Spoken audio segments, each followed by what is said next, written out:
आपण ही थेट दृश्य पाहतोय अंतरवाली सराटीतली। आपण पाहतोय सरकारचं शिष्टमंडळ अंतरवाली सराटीमध्ये जरांगेंच्या भेटीला पोहोचलेलं आहे। विखे प्रसाद लाड आणि अंतरवाली सराटीमध्ये मनोज जरांगेंची मनधरणी करण्यासाठी पोहोचलेलं आहे। आपण पाहतोय सरकारचं शिष्टमंडळ जे आहे ते आता जरांगेंच्या भेटीसाठी अंतरवाली सराटीत पोहोचलेलं आहे। आपण पाहतोय उद्यापासून मनोज जरांगे पाटील यांनी उपोषणाचं हत्यार उपसलेलं आहे।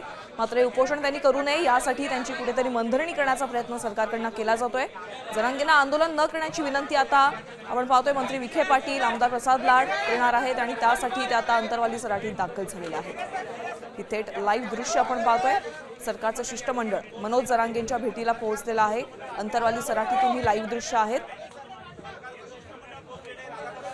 आमचे प्रतिनिधी अक्षय शिंदे यांच्याकडून अधिकचे अपडेट जाणून घ्यात। अक्षय, आपण पाहतोय अंतरवाली सराटीत आता विखे आणि सरकारचं शिष्टमंडळ पोहोचलेलं आहे, काय अपडेट्स आहेत? नक्कीच मनोज जरांगे पाटील यांनी उद्यापासून आमरण उपोषणाचा इशारा दिला आणि या पार्श्वभूमीवरती सरकारचं शिष्टमंडळ जे ते मनोज जरांगे पाटील यांच्या भेटीसाठी अंतरवाली सराटीमध्ये दाखल झालेलं आहे। या शिष्टमंडळामध्ये मराठा उपसमितीचे अध्यक्ष राधाकृष्ण विखे पाटील आणि भाजप नेते प्रसाद लाड हे दोघे देखील या ठिकाणी दाखल झालेले आहेत। थोड्याच वेळात चर्चेला याची सुरुवात होणार आहे। आपण जर पाहिलं तर मराठा समाजाच्या विविध मागण्यांसाठी मनोज जरांगे पाटील पुन्हा एकदा आक्रमक झालेले आहे। उद्यापासून मी भर उन्हात उपोषण करेल अशा प्रकारचा इशारा जो त्यांनी सरकारने दिलेला आहे आणि त्यांच्या इशाऱ्यानंतर सरकारच्या हालचाली होताना आपल्याला पाहायला मिळतंय। आज विखे पाटलांनी विभागीय आयुक्तांची भेट करून कुणबी प्रमाणपत्राबाबत जी विचारणा केलेली आहे त्याची माहिती देखील घेतली आहे आणि त्याची माहिती घेऊन आता सरकारचं शिष्टमंडळ जे मनोज जरांगे पाटील यांच्या भेटीला दाखल झालेलं आहे। शिष्टमंडळाच्या चर्चेनंतर मनोज जरांगे पाटील उपोषणावर ठाम राहणार का की उपोषण मागे घेणार हे थोड्याच वेळात याचे स्पष्ट होणार आहे।